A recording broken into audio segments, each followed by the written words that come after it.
अध्याय 17। कहानी लेखन, स्टोरी राइटिंग। कहानी लिखना और सुनाना मनोरंजन का सबसे बड़ा साधन है। बच्चे अपने माता पिता, नाना नानी, दादा दादी से कहानियां सुनते हुए बड़े होते हैं। कहानियों को पढ़ने और सुनने के अलावा लिखा भी जाता है और लिखने की इसी कला को कहानी लेखन कहा जाता है। कहानी लिखते समय ध्यान रखने योग्य बातें। एक कहानी रोचक होनी चाहिए ताकि बच्चे उसे उत्साह के साथ पढ़ सके।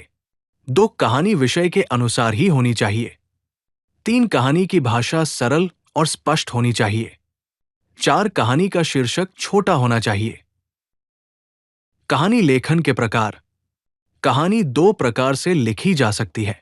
कहानी लेखन चित्र के आधार पर, शब्द संकेतों के आधार पर। एक चित्र के आधार पर कहानी लेखन। एक नदी के किनारे जामुन का पेड़ था। उस पेड़ पर एक बंदर रहता था जिसका नाम था मोगली।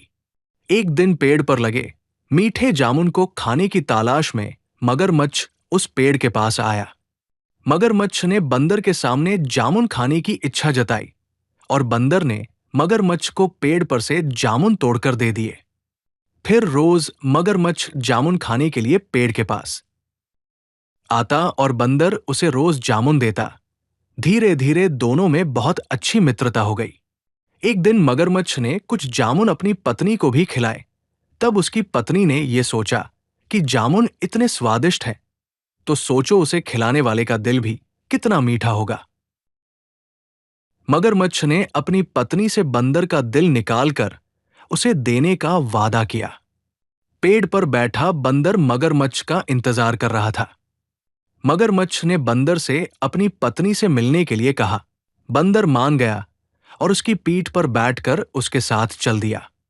बंदर को जब सच्चाई का पता चला तो उसने अपनी चालाकी से मगरमच्छ से कहा कि वो अपना कलेजा पेड़ पर ही छोड़ आया है।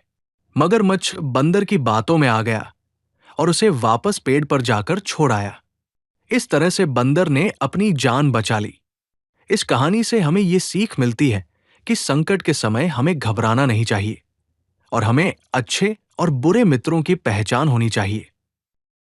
2 शब्द संकेतों के आधार पर कहानी लेखन। संकेत, एक व्यापारी और उसका गधा नमक की बोरी। नदी, गधे का गिरना, बोरी का हल्का होना। गधे का ऐसा 3 बार करना, व्यापारी को उपाय सूझना। बोरी का भारी होना, कभी भी आलस न करने की सीख लेना, काम को ईमानदारी से करना। एक गांव में एक व्यापारी रहता था। व्यापारी अपने गधे के ऊपर नमक की बोरी लादकर आसपास के गांव में बेचने के लिए जाया करता था। व्यापारी को बाजार तक जाने के लिए एक पुल से होकर गुजरना पड़ता था और वह पुल नदी के ऊपर था। एक दिन गधा अचानक भारी वजन से नदी में गिर गया, जिससे बहुत सारा नमक पानी में घुल गया और नमक की बोरी हल्की हो गई। गधे ने काम से बचने की तरकीब निकाली। काम से बचने के लिए गधा रोज नदी में गिरने लगा। उसने ऐसा 3 बार किया। व्यापारी गधे की चालाकी समझ गया।